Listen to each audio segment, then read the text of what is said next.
No te quedes fuera. Conversaciones de futuro para Latinoamérica. Cada martes y jueves a las 9 de la mañana en LATAM 2050 con Ángel Morales.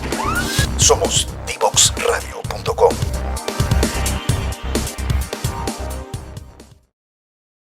Continuamos en Terremotos, Volcanes y otros monstruos aquí por Divox Radio, hablando sobre los terremotos del norte, pero sobre todo los terremotos más del norte grande, como pensando realmente en ese extremo más arriba de Chile.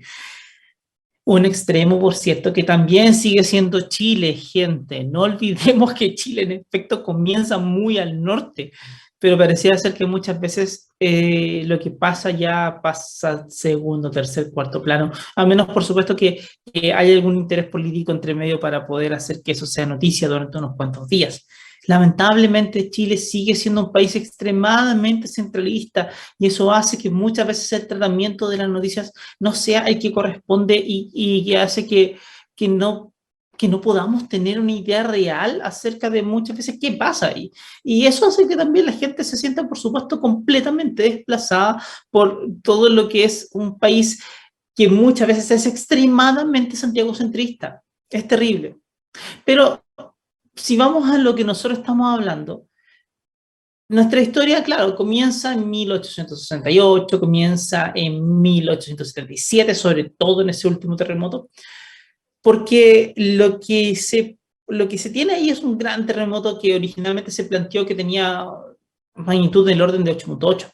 Es decir, una cuestión tan grande como el terremoto del Maule del 2010, una cuestión gigantesca con gran tsunami y todo lo demás. El problema está en que si eso es así, entonces el problema está en que si eso es así, lo que termina pasando es que nos vamos acumulando tensión durante un rato.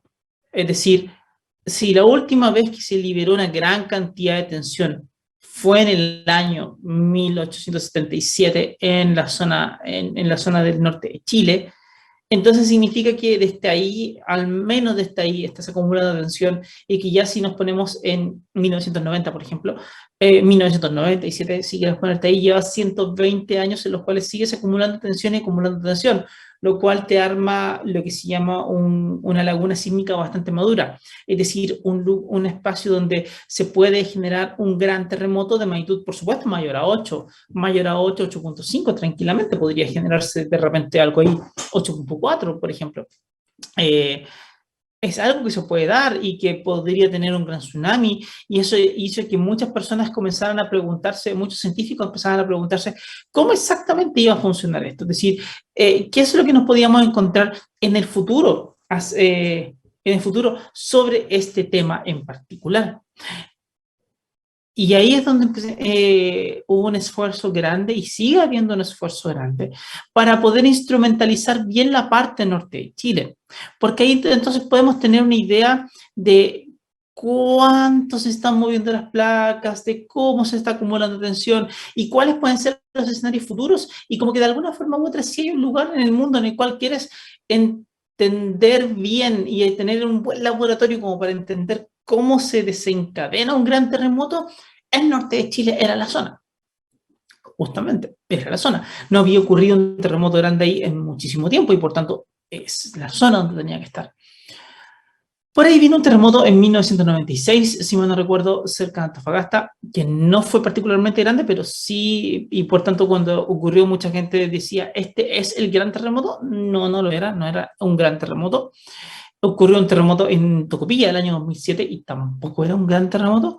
Sin embargo, los daños sí fueron importantes porque, nuevamente, el problema de un terremoto no es tanto el terremoto en sí, sino cuánto realmente estamos nosotros preparados para ese terremoto, cómo estamos construyendo ante ese terremoto, qué es lo que estamos haciendo nosotros como para poder plantearnos mejor.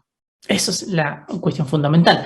Ahora bien, el asunto es que siguió pasando el tiempo y hubo un avance tecnológico súper importante para la sismología y fue la geodesia, fue la posibilidad de sea, la geodesia no es un avance tecnológico, pero los instrumentos que se utilizaron sí lo eran. Es decir, medir con GPS es exactamente cómo se movía la superficie terrestre, nos podía dar una indicación clarísima acerca de cómo se estaba acumulando la tensión. Es decir, si es que nos estábamos moviendo con la placa de abajo o si estábamos simplemente deslizándonos en la placa de arriba. ¿Qué estaba pasando? Era la pregunta. Porque si es que encontrábamos de que en efecto había un gran bloqueo, es decir, que nos estábamos moviendo justo con la placa con la placa de Nazca en la misma dirección de ella, entonces tenemos una zona que está consistentemente acumulando mucha tensión. Así que, en efecto, los primeros estudios mostraron que sí hay un bloqueo importante, que sí hay hartas zonas del norte que están bastante bloqueadas. Pero hay una distinción bien interesante ahí, como que pasa algo de Iquique hacia el norte y pasa algo de Iquique hacia el sur. Entonces, como que parecía ser que las zonas más bloqueadas están como hacia el norte y hacia el sur de Iquique, pero no tanto como a la altura de Iquique, como que hay una zona donde no hay un bloqueo tan grande, aparentemente. Y eso significa de que la tensión que estarías acumulando en esas zonas como que no podría ser tan grande. Pero el asunto es que eso lo fuimos sabiendo con el tiempo, entendiendo lo mejor a posteriori. El terremoto del 2014, de hecho, lo que hizo fue que nos diéramos cuenta de muchas otras cosas. Primero, empezó a temblar. Empezó a temblar de a poco. De unas 2 semanas de sismos, si mi memoria no me falla, es lo que la gente fue sintiendo, sismos que tuvieron magnitudes más o menos notorias, 4 puntos y algo, 5 puntos y algo en algunos casos. Es decir, sismos que pusieron en alerta a mucha gente.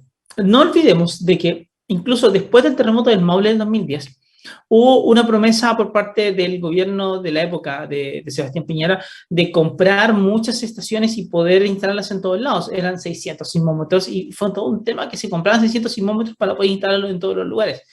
El problema era que no tenías la inversión en capital humano como para poder instalarlos todos en poco tiempo, y ciertamente eso implicaba de que hay que hacer un trabajo mucho más potente para poder instalar todo lo que hay. Pero aún así en la época en Iquique sí había una red importante y sí sigue habiendo una red importante suficiente como para capturar bien el detalle de todo lo que estaba pasando.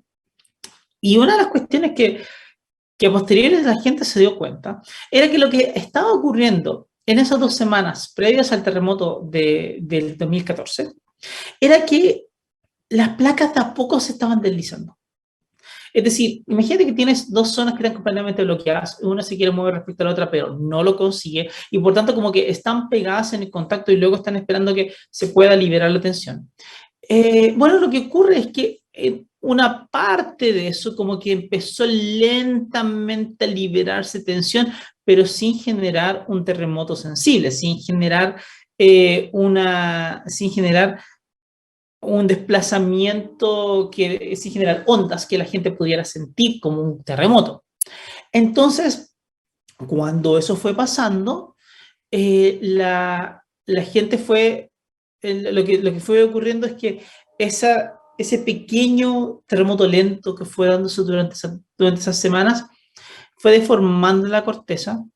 Y si la corteza fuera como una masa de pizza, como una masa de pan que todos estuvimos haciendo durante el encierro, sabemos de que si estamos deformando una zona, la tensionas, y si la sigues deformando, puedes romper parte de la zona. No rompes todo, pero algo rompes. Y en efecto eso ocurre con la corteza terrestre. Empieza este terremoto lento, empieza a transferir un poco, cambia completo el mapa de tensiones de una zona y empiezan a generarse estos sismos de a poquito. Se empiezan a generar estos sismos de a poquito y claro, no es que liberen la tensión, son muy chicos para liberar la tensión, son bicharracos de magnitud 5 o 6 que en realidad a un terremoto de magnitud 8 no le hacen absolutamente nada. Pensemos que uno de magnitud 8 es 1024 veces más grande que uno de magnitud 6, así que en realidad no le hacen nada, pero sí resultaron ser precursores del evento mayor.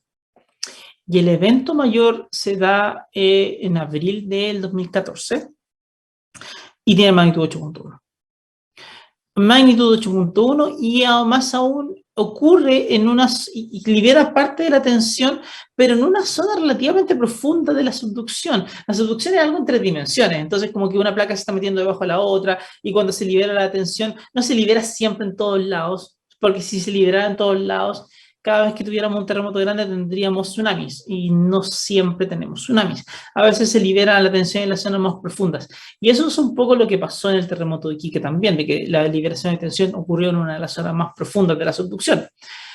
Eso implicó de que el fondo marino como que no se movió mucho, no se movió profundamente y por lo tanto no tuvimos un gran tsunami. Hubo sí una variación en la altura de las olas, porque igual hay una perturbación del agua, como sea, pero no un gran tsunami. Ahora, este terremoto de magnitud 8.1, pensemos lo que es claramente más grande que el terremoto de 1985, ese terremoto que siempre, absolutamente siempre va a aparecer en todos los registros de historia sismológica de Chile. Pero el de 1985 por algún motivo está totalmente olvidado, el de 2014 por algún motivo está completamente olvidado respecto al terremoto de 1985. Una de las razones podría ser tranquilamente explicarlo porque el terremoto de 1985 se sintió en Santiago, mientras que el terremoto de 2014 no lo hizo, lo cual está pésimo, porque de nuevo, había todo un tema con la preparación de la gente, ya que durante tanto tiempo hubo como una anticipación de que podía ocurrir un terremoto grande porque veníamos esperándolo hace mucho tiempo. Entonces, durante décadas se fue trabajando con las personas y también muchas personas del norte de Chile como que tenían súper claro que había un terremoto que podría ocurrir en el futuro y había que ver qué podían hacer. Entonces, una de las cosas que llamó harto la atención de muchas personas era la tranquilidad con que muchos se tomaron el terremoto. Es decir, vino el terremoto, pero todos sabían que tenían que irse a su lugar, se evacuaron rápidamente, no hubo grandes problemas. Y en parte eso tiene que ver con un comportamiento que fue común por parte de la comunidad, pero que eso está muy relacionado con este tratamiento de la historia que se venía haciendo. Es decir, donde a lo largo de años y años de poder ir hablando de esto, de alguna forma algo de ese mensaje permeó como para que hubiera buenas decisiones en cuanto a cómo evacuar y qué se tenía que hacer. Claro, eso no quita el pánico, eso no quita que hay muchas personas que sí le tienen mucho miedo a los terremotos y es normal, pero al menos sirvió como para que no hubiera un pánico generalizado, para que no hubiera grandes problemas, para que no falleciera gente.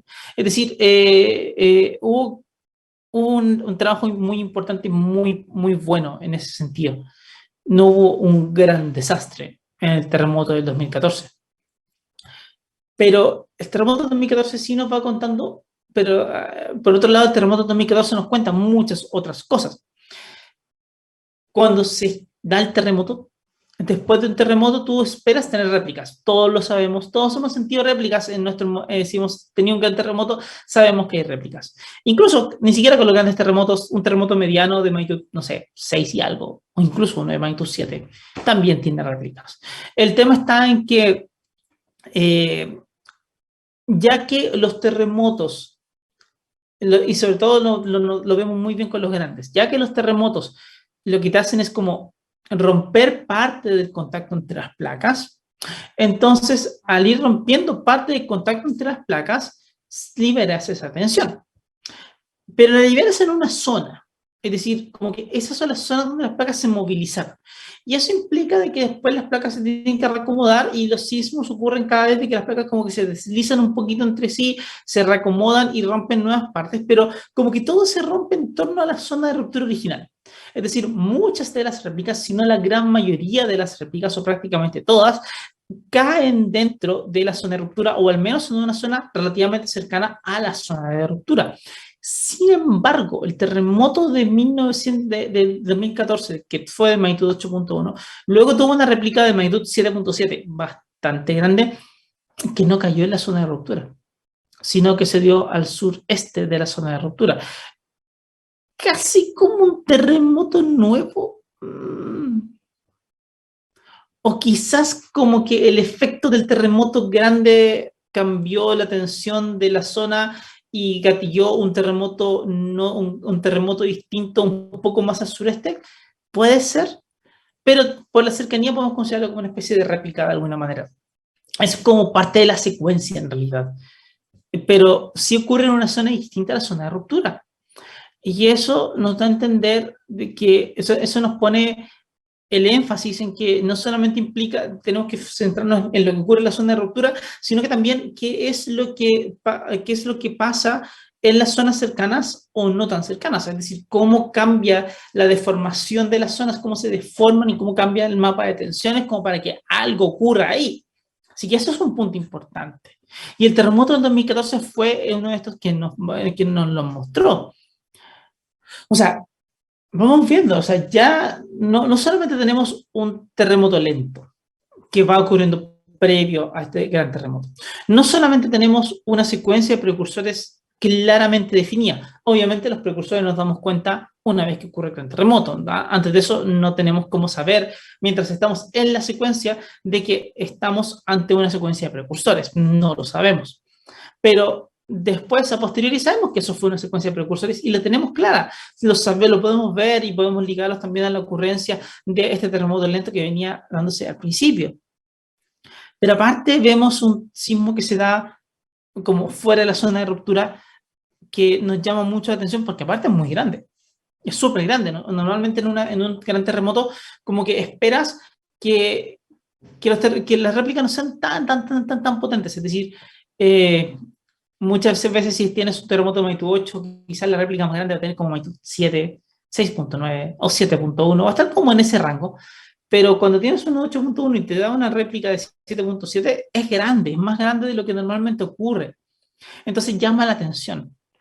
Pero no solamente eso llama la atención, porque resulta de que en ese terremoto, la zona cercana, o sea, la zona cordillerana de la zona del norte grande de Chile, tiene muchos volcanes. Varios volcanes de ellos, muchos de esos están activos. No es que tengan un gran registro de erupciones históricas como sí se da en el centro sur de Chile, donde hay un montón de volcanes que sí tienen todo este registro. Pero lo que sí es que estos volcanes, varios de ellos mostraron pequeños disparos sísmicos. Es decir, como que fueron mostrando un cambio en su actividad general que no duró mucho, para nada, de verdad no duró mucho, pero sí que fue una potencial respuesta de corto aliento ante un terremoto más o menos importante.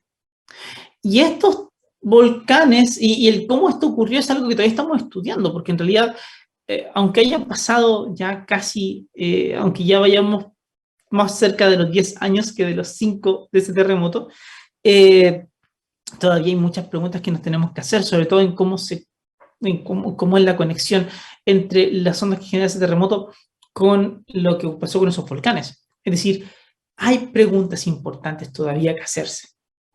Y no deja de ser menor. Eso es súper importante tenerlo claro. Necesitamos siempre entender de manera mucho más completa todo lo que va ocurriendo. No es solamente un terremoto que se da en un momento, sino que muchas veces aparecen señales previas, estos precursores que cuesta mucho entenderlos cuando estamos dentro de la secuencia, pero también hay cosas que pasan después. Entonces, aunque pensemos que el fenómeno físico quizás es relativamente simple, es una placa que se monta sobre la otra y que simplemente acumula tensión y se libera, bueno, se dan varias complejidades en el camino que no dejan de ser menores. Ahora, una de las preguntas que más dio vuelta en el intertanto fue acerca de qué es lo que iba a pasar después. ¿Era este el gran terremoto que se estaba esperando o no era el gran terremoto que se estaba esperando? Porque la idea original, digámoslo, la que surge cuando todavía no entendíamos con demasiado detalle cómo funciona la ocurrencia de grandes terremotos, todavía nos cuesta, pero al menos ahora sabemos más que antes. En esa época, lo que todavía pensábamos mucho era que los terremotos quizás ocurrían de manera cuasi periódica. Eso de cuasi periódico es complejo. tiene una complicación bien fea. Y está basado en observaciones que se iban dando en Estados Unidos, de hecho, cerca de la falla en la parte de la falla de San Andrés, donde hay sismos que se iban ocurriendo cerca de Parkfield, que iban ocurriendo cada cierta cantidad de tiempo que era más o menos fija y que los terremotos se parecían en cuanto a tamaño, entonces como que parecía ser de que lo que ocurría era que esta zona acumulaba tensión, la liberaba, luego volvía a acumularla hasta que alcanzaba valores similares a los que tenía antes, la liberaba otra vez en un terremoto parecido y volvía a hacer esto una y otra vez a tiempos relativamente similares. Sin embargo, una de las cuestiones que pasó fue que cuando la gente esperaba exactamente que iba a ocurrir el siguiente gran terremoto, en la zona en particular de Parkfield, no ocurrió. No ocurrió. La gente esperaba de que fuera una vez cada 25 años, creo, algo así, por el estilo. Y cuando tenía que venir el siguiente, no ocurrió. Ocurrió, de hecho, 11 años después de lo que lo esperaban. Es decir, tu idea de la cuasi periodicidad se fue al tacho de la basura. No funcionó en lo más mínimo. Pero fue una idea que permeó bastante. Entonces, también muchas personas pensaban de que, bueno, si es que hay un terremoto en 1877, grande, y acumulamos tensión desde ahí hasta ahora, entonces podemos tranquilamente tener otro gran terremoto si liberamos toda la tensión de una sola vez, y eso podría darse tranquilamente dentro de un plano de como 100 años. Y si se fijan, hay una especie como de noción que muchas personas tienen acerca de que los terremotos como que se repiten cada 100 años. Y en realidad no lo hacen, no se repiten cada 100 años. Van ocurriendo cosas mucho más complejas. Van ocurriendo terremotos como típicos que sí de pronto se dan cada tiempo más acotados, pero que no te liberan toda la tensión, que te van dejando remanentes y remanentes que te van armando el siguiente mega gran terremoto, y ese sí que te libera como toda la tensión que hay. Entonces, como que uno revisa y no sé, encuentras con que en zonas como Coquimbo, por ejemplo, tienes ese terremoto en 1730, que fue el mega terremoto, y luego hay terremotos más pequeños, que vendrían siendo el terremoto de 1830 el terremoto de 1832, no, 1828, y el terremoto de 1943, y ahora después del terremoto del 2015. Entonces, como que esos terremotos se van dando en esas zonas, no liberan toda la tensión que se acumuló, porque no alcanzan a liberar toda la tensión que se acumula durante todo ese tiempo, van dejando un remanente, y eso permite que tranquilamente en algún momento del futuro venga otro mega terremoto que agarra toda la tensión que todavía no se acumula, que todavía no se había liberado, y que la libera, y que más encima libera libera tensión en zonas que no se había liberado nada. Entonces, esas son cuestiones que hemos ido entendiendo. Estos megaterremotos como que también tienden a liberar las partes más superficiales de la subducción, al parecer. Como que los terremotos que van ocurriendo entre medio, que son grandes pero no tan grandes, es decir, magnitud 8, 8.1, 8.3, son terremotos que te liberan la tensión en las zonas más profundas de la subducción y no tanto en la zona más superficial. Y los grandes, sí liberan en la zona superficial, y eso sí que te generan tsunamis, y es un problema bastante grande. Entonces, es un tema muy importante, por cierto, tremendamente relevante. Ahí es donde tenemos que pensar mucho acerca de qué personaje era en la secuencia, cuál es el del 2014.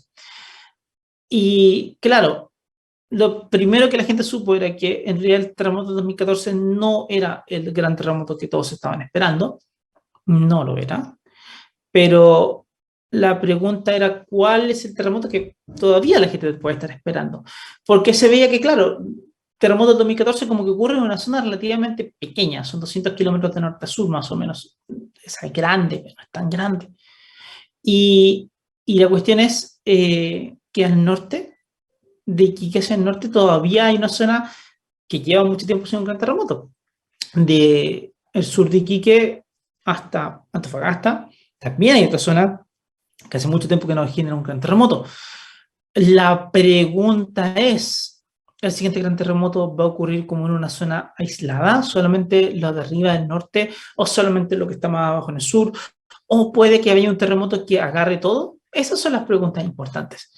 Y parte de eso es lo que quiero que conversemos en el último bloque de este programa. Así que volvemos en un par de minutos a Terremotos, Volcanes y otros monstruos.